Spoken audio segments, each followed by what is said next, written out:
I am thrilled to interview Amy Kemp today on the show.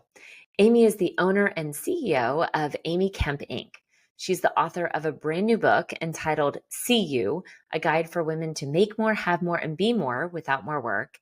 And she and I were just so aligned on so many different topics that I know she's going to be a big gift for you in this episode.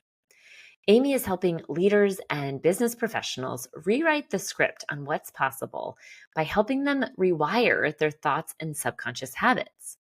In this episode, we talk about money and the mirror it provides for you. And she actually gives specific exercises that you can walk away with today to help you change your money story. We touch on how to have more, create more fulfillment without more work, and how to create better boundaries on time. I truly did not want this conversation to end, so I hope you enjoy all that Amy shares as well, because it all starts now. I'm Kara, and welcome to Soul Inspiring Business. I believe that all of us possess unique gifts and talents that allow us to serve the world and our own growth in the highest possible way. Our lives are an expression of our thoughts, beliefs, and actions.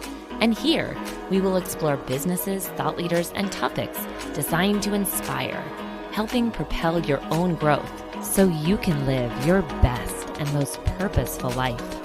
Welcome to Soul Inspiring Business.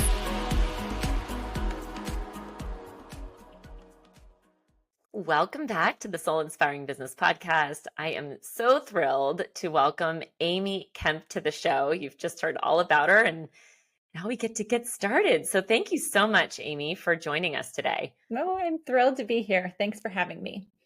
Yeah, well, and I was just before the show, we were just talking, and I was just mentioning to you that, gosh, I was doing some research on you and figuring out all the things I wanted to ask you. And one of the things I just saw on your Instagram just like hit me, and I was like, gosh, I just can't wait to talk to Amy, because you were talking about the way that you've built your business. And I think it really aligns with how I look at this kind of new paradigm for success, which is really about showing up in the world, showing up to the people you serve and for your clients and the world in a way to just make a huge impact in the lives of others and the lives of the people that we serve. Not so much worry about all the lead sources and the lead capture and because when you're showing up for the people you serve, the business sort of takes care of itself and the money takes care of itself, right? And I was excited. I share that with our listeners to give an insight as to a little bit of who you are and how you work. But I was really struck by that because I love that. I think that's what we're here to do, right? Is show up and serve. I do. And it's fun. I'll give a shout out to my parents who both were business people in where I grew up was a very rural, small community. And I learned from them that business actually creates healthy, vibrant communities also. When you exchange a service that you provide for money with someone that you also do life with every day and are seeing at the grocery store and running into when you're popping into the bank or wherever, you really do honor those relationships and build a mutual trust and respect for one another that makes life better. Sometimes business gets like a bad rap now, bigger business particularly, but I do feel like even in movies and TV shows, sometimes it's portrayed as this like predatory feeling. But my experience with it, particularly with sales, was just this very beautiful, like showing up and serving the people that you serve with integrity and doing a really great job. And then there being like a reciprocity where they share you with other people. And there's just this very beautiful growth that happens. So I do have that modeled for me in a really great way. I'm super grateful. Yes, I love that. And it's, I've mentioned this on our show a few times, so listeners may be familiar with me saying this, but have you read the book, The Go-Giver? Yes. Yeah. So it's like that concept, right? It's like you give, and in life, energy, it's all a give and receive. And so when you can align the business in that way, then, miracles, opportunities, all the things, just more naturally happen. Yes. Um, One of my favorite sayings that particularly in seasons where I felt like I wasn't sure where the next lead would come from or where the next potential client would come from or where the next sale would come from, that I will say over and over is just, if there is anyone I can serve, put them on my path today and I will serve them. And then just sort of releasing that energy and then paying attention. And sometimes that service comes in different forms, right? It's not always business related, and yet things have a way of coming back around when you're constantly just building those connections. So, mm, yeah, but that saying brings me a sense of like groundedness and peace, and it's like putting this trusting energy out into the world, just saying like I trust that if I serve, what I need will come back in equal measure, and in my experience times 100, right? Times 1000, times 1 million. Like it comes back to you in such a greater abundance than what even you're giving, which is super cool. that is amazing. And we're a big fan of mantras on the show. And, having, so say that one again so Yeah. that our listeners can get that, because that's an amazing one. If there is anyone I can serve, put them on my path today and I will serve them. Mm, I love that. Hmm. Love that so much.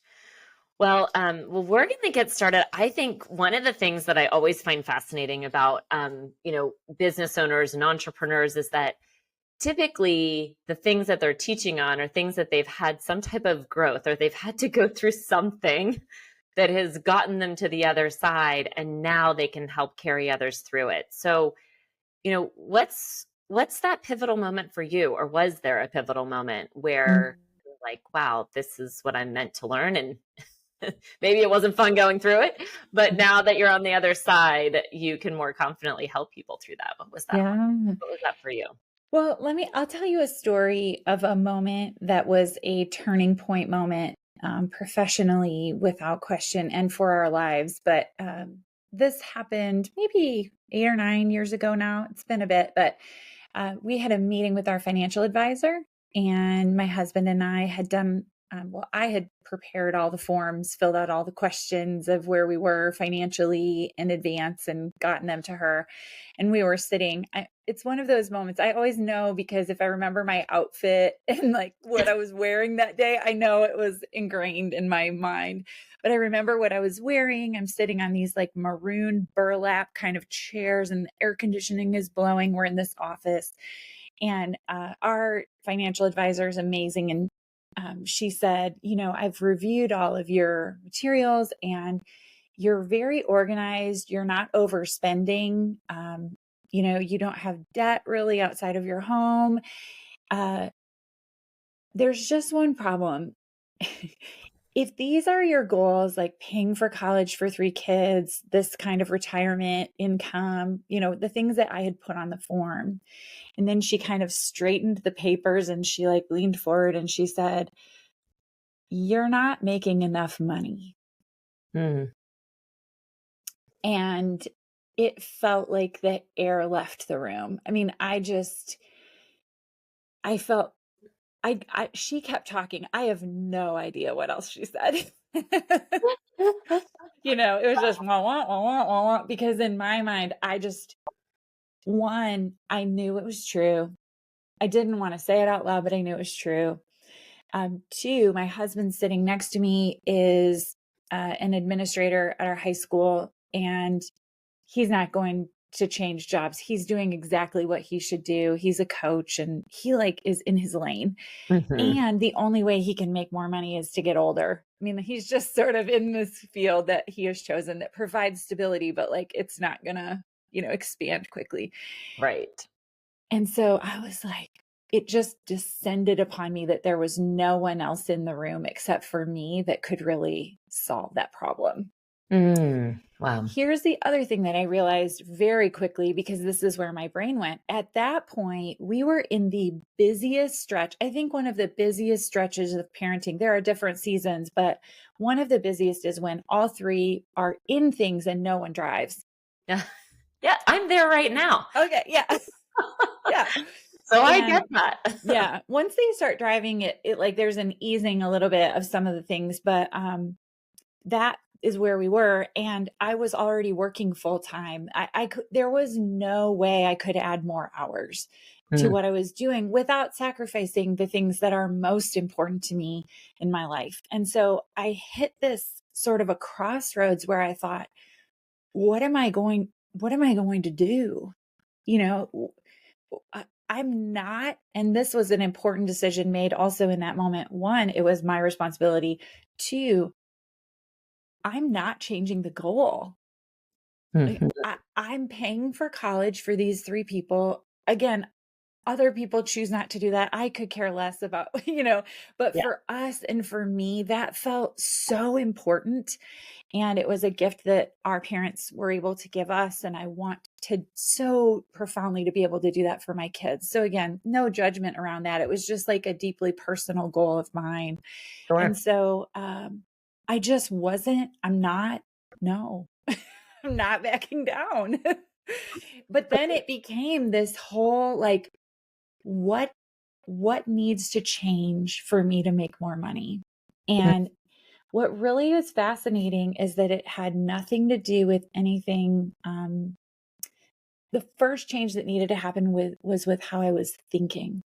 mm, I really needed to do a deep dive, and I invested in some work on me, which is sort of counterintuitive in those moments when you need more money to invest in working on you, right? yeah. But I just knew I've got to be more. I've got to believe more. I've got to know that I'm worth more for me to be able to create more without working more hours. And Mm, so that's a huge turning point for sure.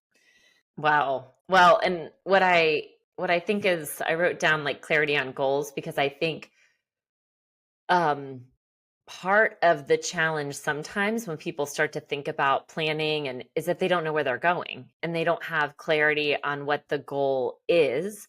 Or as you said, maybe they then want to adjust the goal, which everybody, you can adjust your goals, no problem there.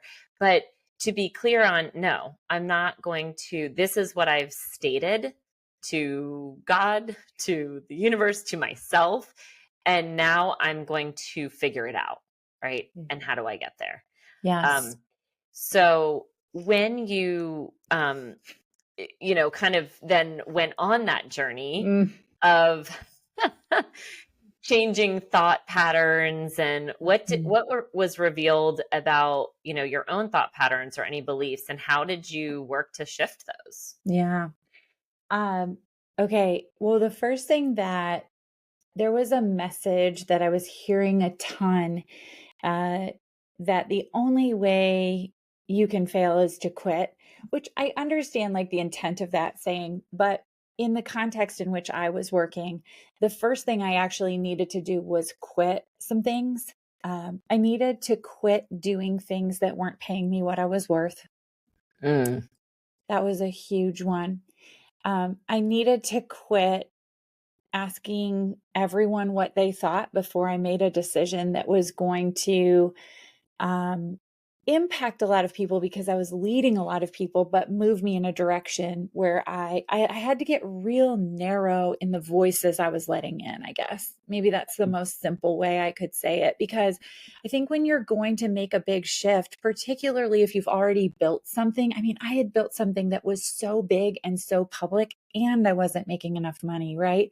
So there was this weird, like the perception was I was exceedingly successful, but the reality was I couldn't achieve these goals. mm, So there wow. was like a dynamic there that felt really like there were a lot of voices. And Yes. so Yes. I had to get really quiet and I had to really uh, limit who I was allowing to speak into that, and that clarity on what I was wanting to create for our family had to take precedence over everyone else's needs of me. Mm, yeah. Okay, one important thing when that happens too is that everyone had an opinion about the choices I was making. And Right. that's okay. Like, it's okay for them to have their experience with it. The boundary I had to set was they can have their experience. I don't have to allow it to impact my choices. I can just let them have their experience. I don't even really owe them an explanation. Right. But I'm not going to be available in this way anymore because it's not paying me what I'm worth. So I had to make space for something new by quitting doing the things. But there was a gap between the quitting and the new that was terrifying. Right. Yeah. So That's when the mantra comes in, right? In the trust. Right? totally. Because Yes. what we also talk about on the show, which I love that this is like an exact demonstration, is the tuning in to your Mm. own intuition and to what you know to be true for you, Yes. regardless of what it looks like, regardless of what the outside world thinks. And can you describe a little bit what that feels like for you to kind Yeah. of access that intuition or what that, yeah. Oh, I love this question. Especially, there's actually a chapter in my book about this, about how women, particularly, I think men too, but more women have overridden their intuition for so long in so many ways. And when you override your intuition in one area of your life, you then can't access it in any area. So Mm. here's like, I'll give you an example. I'm tired and need to be done working, but I've got to push through and keep going and keep going and keep going. That's overriding your intuition. Or a lot of times, even in our childhood experiences, we had to override intuition to be able to survive. So, like, I tell the story of my client whose mom was an alcoholic and had other addiction issues. And she had to take care of everyone, right, in her family. And her intuition was saying, I shouldn't have to do this. I'm only a teenager. But she had to override that to survive. No judgment, like amazing that she even did it. And she actually did a really spectacular job. The problem is, fast forward 20 years, she's building a business and she can't access the intuition that knows how much is enough to work. How available should she be to her clients?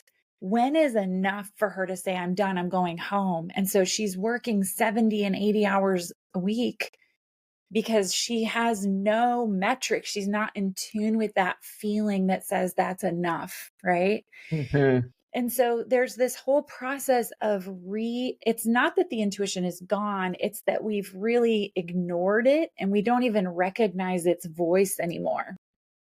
And then the other place this plays out a ton for particularly women is with like choices around food. Like, so our intuition says, I'm full, or I'm hungry, or I'm hungry for that. That sounds really delicious. And then feeding yourself, right? But we override that, or we override our intuition in another area. And then but all of our choices around food have to be made with our brain. And then by the end of the day, we're exhausted and we don't make great choices with our brain by the end of the day, right? We're tired. And so then, you make choices that you feel gross about. It doesn't Right. even matter what it is.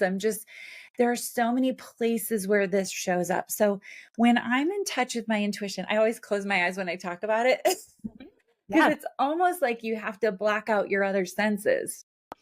Yep. Um, I also hear from it best in the morning. And I receive, I mean, in my faith tradition, I would call it like through the Holy Spirit or through God, but I hear it called many different names. And I think that it's all the same thing. I Mhm. receive that intuitive knowing when I'm still. I don't have my phone in the room. It's quiet. There aren't a lot of things to look at or distract me. And so when I feel it like in my heart, and then it kind of goes down into my stomach, right? Like it kind of is a receiving. And then I can feel it when I follow it moving through me and out into the world. And there's this really cool like energy of that. I love the way you just described that. That's actually how similar in terms of how I feel and receive that too. Mm. Um so thank you so much for sharing that, because I think it's, so many of, just like you were just talking about, we have all these kind of beliefs and we're always creating in each moment. So it's a matter of what we're consciously creating or unconsciously, right? And so Yes. the more we can be aware of, just as you said, there may have been childhood wounds or things that have happened that have created who we are right now. And so now we're in this process of like undoing the things that don't no longer serve and figuring out and getting clarity on, okay, well, but what is it that I do want and how do I Yeah. get there, right? Yes. And the And any like survival mechanism that is carried out past the point of needing it to survive becomes destructive. So if you, for example, this has happened a lot with women in professions. Corporate America is great for this because perfectionism, overworking, overfunctioning, doing too much is rewarded in corporate America to a point, but then you stop getting promoted. In Hmm. other lines of work that are more like commission or sales oriented, this just comes with like, it's never enough. And it begins to consume you, right? Because you're ignoring that intuition. That happens in, especially, or if you're like a small business owner, also the same thing can happen. But Yeah. anything that's like where your income is determined by your productivity and production is high risk for being a great revealer, right? Yeah, You get to learn exactly. a lot. Yes. Yes. I've gone through a lot of those Mhm. experiences, that you're describing. So of, Mhm. overworking, when is enough enough, and having to kind of come back to what is it that I'm really trying to create in the first place, right? And Yes. how can you do that in a more balanced and pleasurable way, Yes. right? Yeah. So, Can I tell you something about that too? You're like saying things that are just like making me want to jump out of my chair. Okay. Um, I use this a ton in terms of talking about boundaries. We do a lot of like boundary work with relationships, which is awesome. But I always challenge people also to set boundaries with your goals.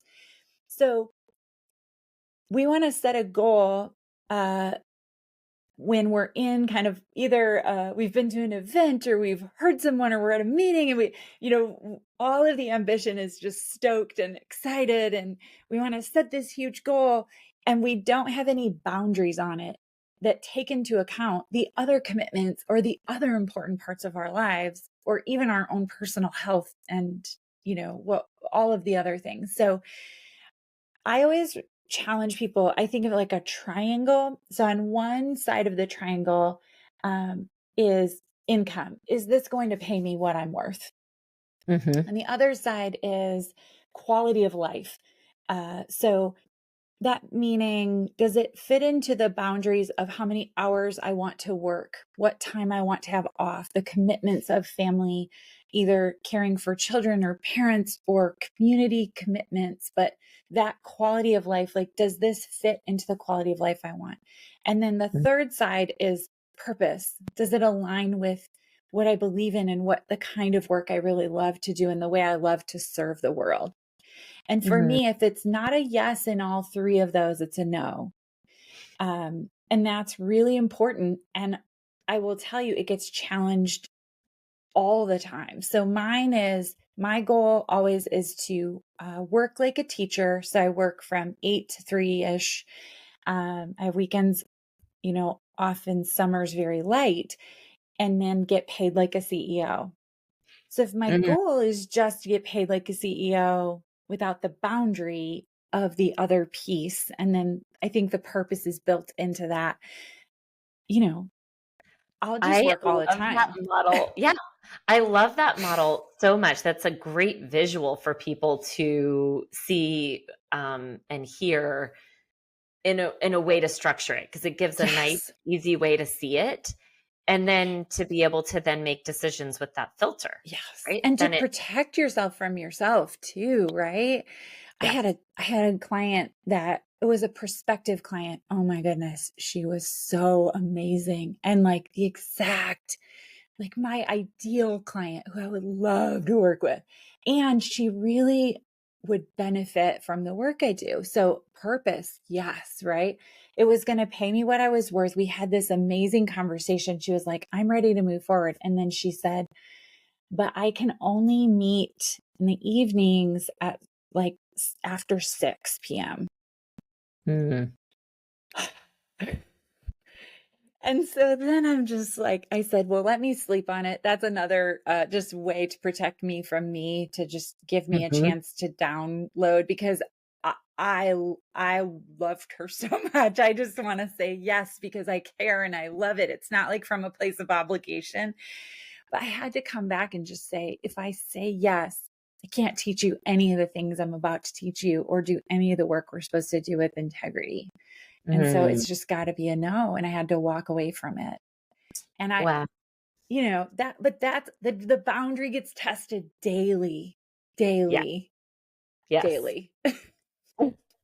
Well, and sometimes also I feel like in the beginning when you start with the boundaries, it's almost like you get more tests to like test whether or not you really say what you mean, right? Um, Yes. but again, I think that's a great way to see it for people that are looking to, create a boundary and create more clarity on, again, it gives a nice structure for what you want to do, Yep. and an easy way to then filter decisions. So Yes.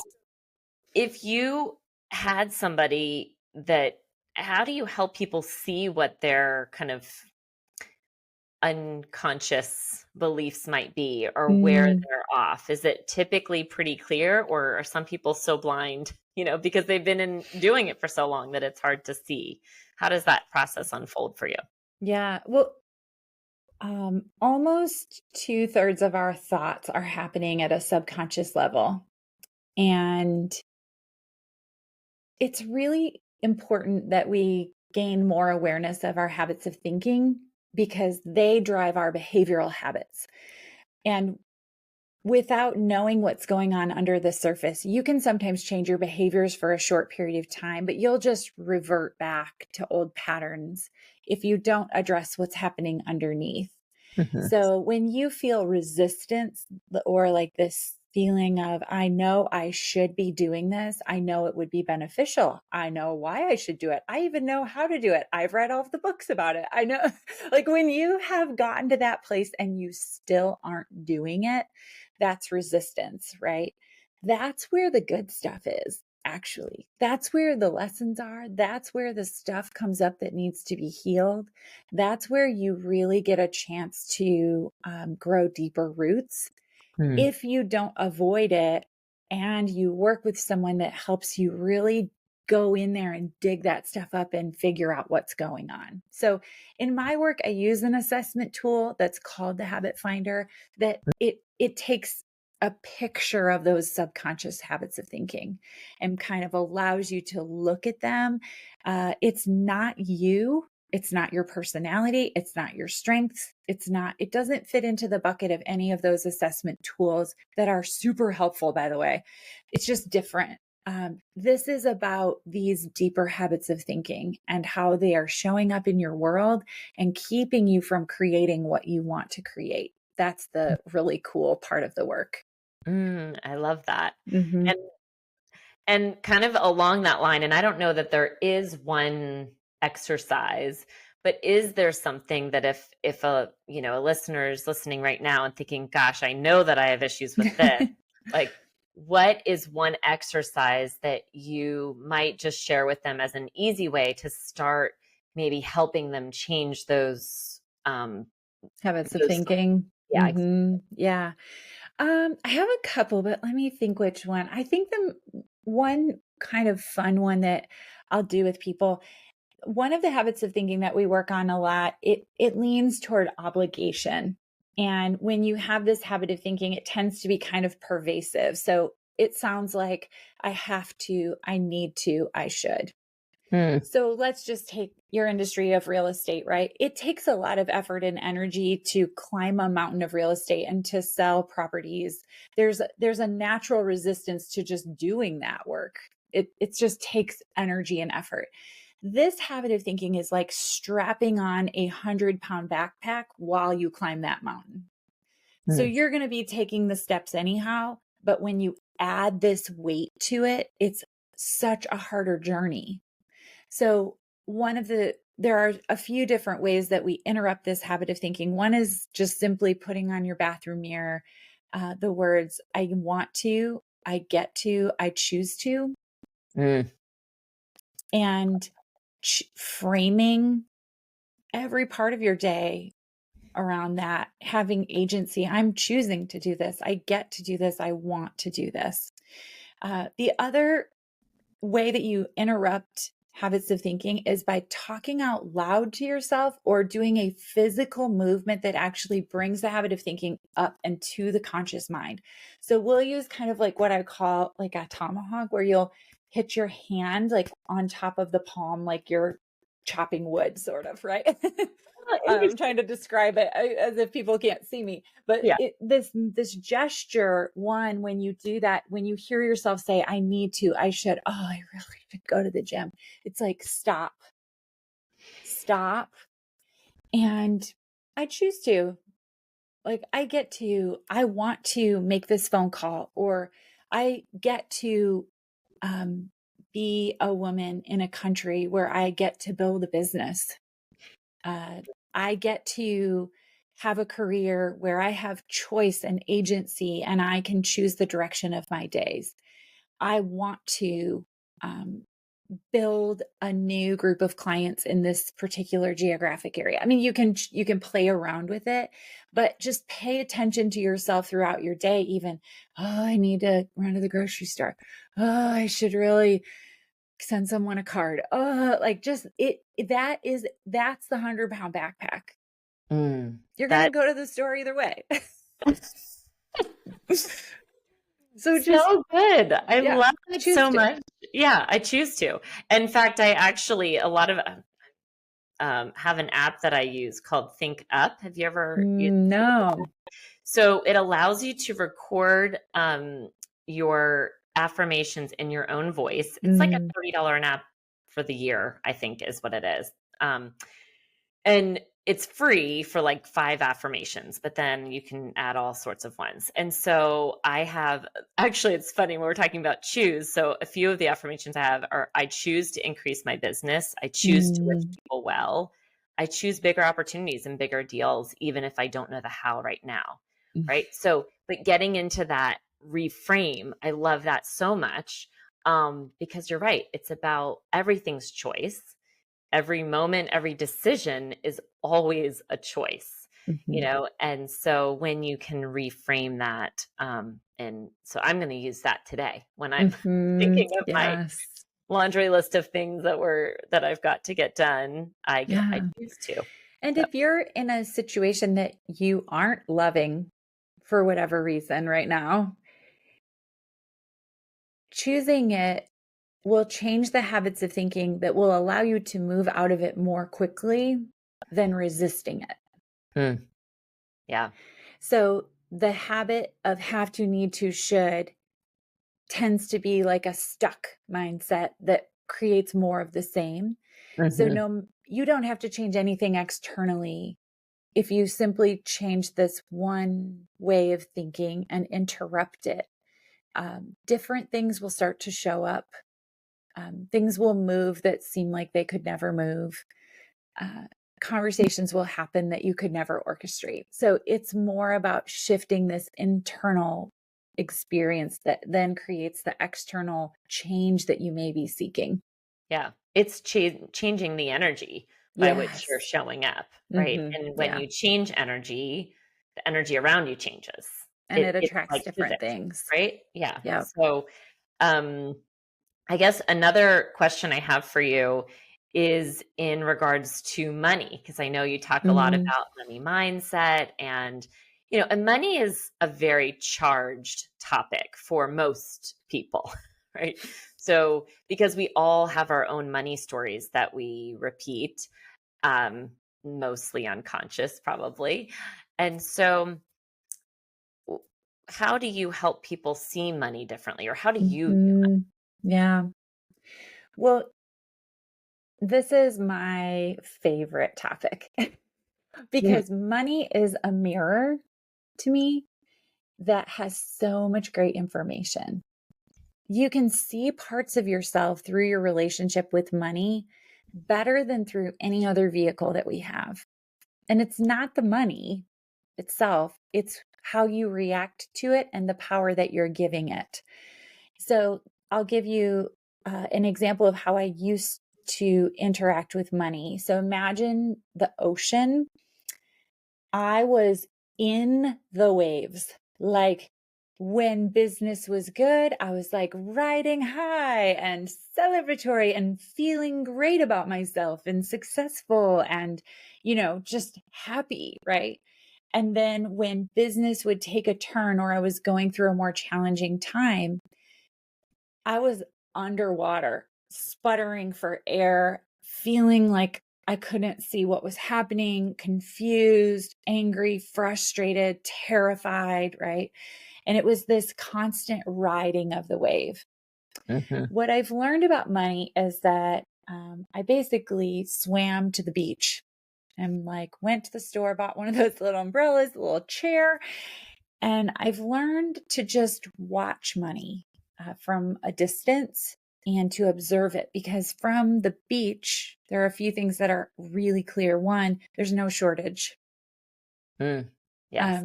When you're sitting on the beach, you aren't worried about there being a lack of water. Mm. Uh, Right. two, you know that the tides come in and the tides go out, and that is a normal process. It's not something to be afraid of. Mhm. And there's a level of trust that you aren't like terrified that the tide is going to go out and then not come back in. You trust that it's going to come back in. Three, there are storms, right? I mean, we just had a global pandemic. There are industry disruptions. Our economy is very volatile, and I think it will continue to be as it becomes more and more global. It'll just be more, it's affected by more things than it used to be because of information access and whatnot. So, but you can see that like it is moving all the time and that it's supposed to, and that it's okay. You can ride the wave without the emotional experience of feeling like that terror and that fear. Now, that being said, I don't want to be insensitive. I've been in really tight spots financially also. I understand the fear of that. But what I would challenge people with and your listeners with is you can either be in that spot in terror or you can be in that spot in neutrality, observing it. And Mm. which one is going to allow you to take the millimeter steps that you're going to have to take anyway to get yourself out of it? I'd rather do it from a neutral. If all you can muster is neutral, that's okay. You don't have to be happy. You don't have to be like, I believe in abundance. Like, it's not that. It's just an acceptance of where you are with a neutral energy that yes, money moves. And right now, money may have moved away from me, but money will move back and money will continue to move. So that neutral energy is more likely to bring money to you. The Mm. other thing that's fascinating is that when you stop giving money to the power to make you feel something successful, safe, secure, whole, happy, um, money tends to move toward you Mm. Yes, because 'cause it's less of that like craving energy. It's more of a what a blessing energy, or yeah, it's like when instead you want to date someone, when you're like looking for it, you never find it, right? of It flees from you. But when you're okay and you're over here having a happy experience with your life, those relationships that will serve you and benefit you and make your life more rich and more um, fun move toward you. yeah, yeah. And so it's the same. We have a relationship with it, and it's keeping yourself in a healthy where it's not codependent and you are watching it to determine how you feel about yourself. It's like, I'm over here feeling this regardless of what you're doing over there. And when you do that, the money will move toward you in greater quantities. Mm. I love that. And I love that analogy of the beach and the waves and kind of watching it. Because you're right. I mean, everything is cyclical.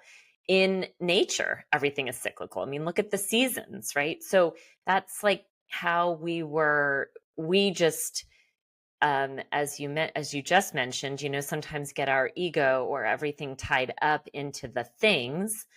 And so then that's when we kind of can get off course. Yep. One of the things that the books that I love is The Four Agreements by Don Miguel Ruiz. Mm-hmm. You read that one. And so the biggest lesson I often I have to come back to is to not take anything personally. Um, and I think that even equates to money too, right? To not take, um, and I think that agreement is all about whether it's good or it's bad, you're not taking it personally. Right. Mm-hmm. And so really being centered and grounded in your own sense of worth and your own sense of being.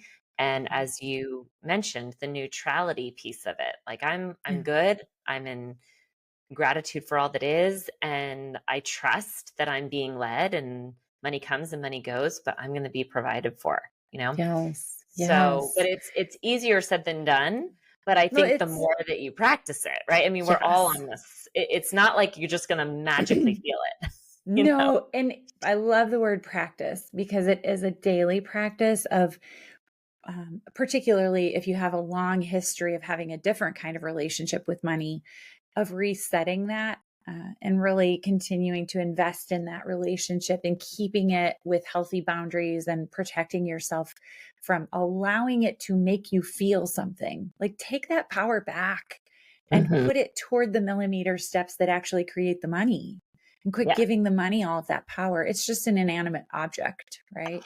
It has energy, it moves with energy, but it is just a thing. So that's really, really important. Stop giving your power away to it to allow you to feel something. And especially stop giving it away in the sense of like, when I have it someday, then I'll be fill in the blank. Be Yes. that, be that. Whatever you think it will give you, be that, and it will move toward you. It's like the Mm. big switch up. Yes. It's the new paradigm for success, right? For Yep. business. Yep. And so this is, oh my gosh, I love this conversation so much. I feel like I could continue talking for, another hour. But so last question, which this is actually perfectly aligned with what you're just talking about is, Mm. how do you personally ground yourself or practice or what does that look like for you to come into grounding and inspiration or creativity or Mm-hmm. all those things? Yeah. Um, I do a lot of different things, but probably the most important discipline is something I call scheduled guilt-free play, which is like What's that? the things I do that give my very, very busy brain a break. I am this brain. It is always thinking, and it's thinking and thinking and thinking and thinking and thinking. And I've learned that one, when I don't have enough scheduled guilt free play, I go too fast for the people around me. I'm like too much because I'm super efficient. I get a lot done. I do too much. I create too much work, even that I can't even keep up with because of, like I said, my family commitments. So the scheduled guilt free play looks like the things that I have in my calendar that are breaks where I'm not thinking about anything. I can't even think about anything. So today at 4 o'clock, I'm going to play pickleball. I love pickleball. I will play for hours because when I'm playing pickleball, I'm playing. I'm like a kid. I can't even think about anything else but that game. Or Mm. I'll playing games with family or friends, going to visit. My husband's grandparents were in assisted living for a long time, but going to visit them and talking with them was a break. Having lunch with a friend, the things that when I do them, I leave feeling refreshed. I make sure I have one kind of adventure a month, Mm. something that I'm doing that's a little bit bigger, maybe a weekend or just a trip to the city to do something fun or a show to go to or a concert or a new experience. I'm going to go to some sort of floral making something or another, just like fun. Because when we play, And when we do it without guilt, our brain actually has time to create new pathways and creative solutions to problems or ideas that could grow your business. And the spaces that we protect for that play is where the good stuff is generated, right? We don't come up with creative ideas when we're doing a to-do list at our desk. That's not when you get the inspired idea.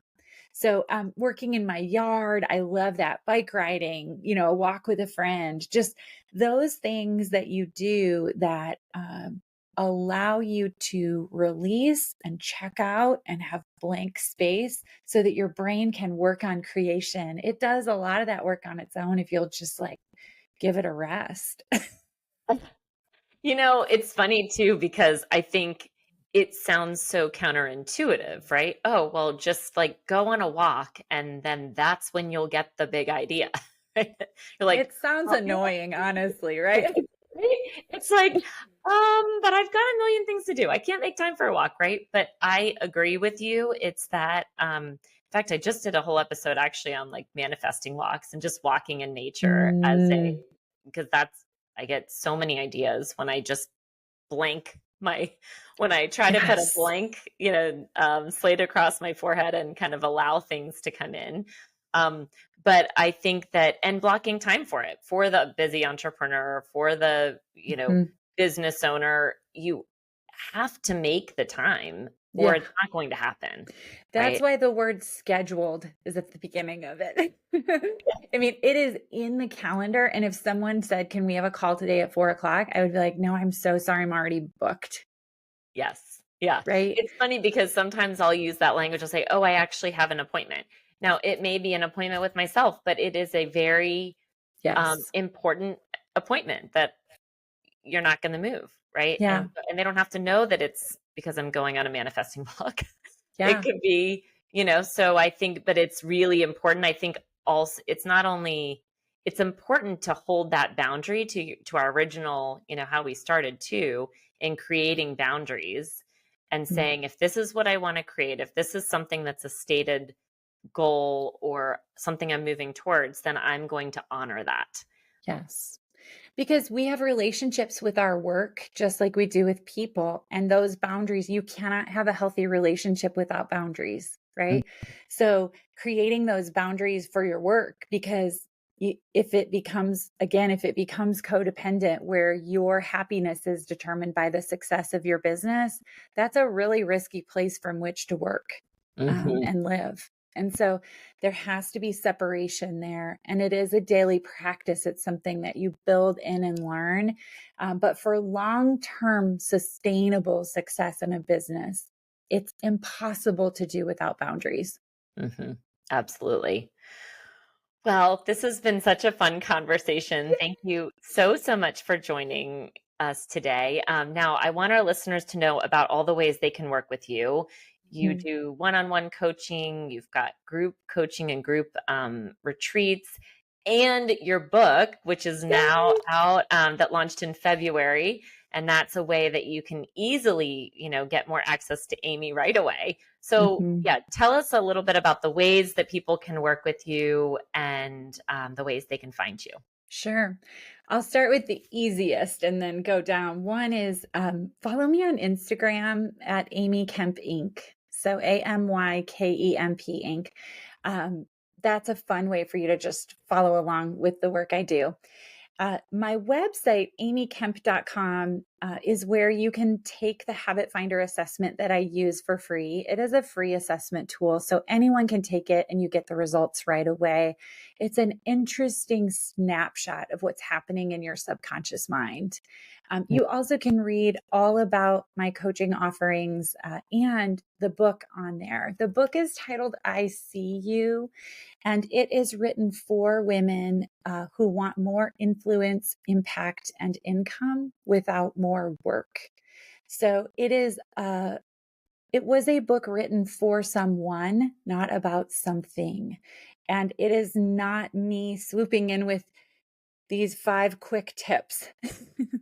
It is a relational experience with me where we get to explore how you cannot outwork your habits of thinking, at a certain point, you've got to shift the way you think in order to get a different result. So I would invite you into any of those doors. You're welcome to this world and community. I'd love to have you. And I have so enjoyed this conversation. Oh, I know. I'm like covered in goosebumps. It's so great. I'm so appreciative for the connection and that and all that you shared today with our listeners, because it's what we talk about, but you've just created a new way of thinking about a lot of these things. And so I just so appreciate you, and thank you so much.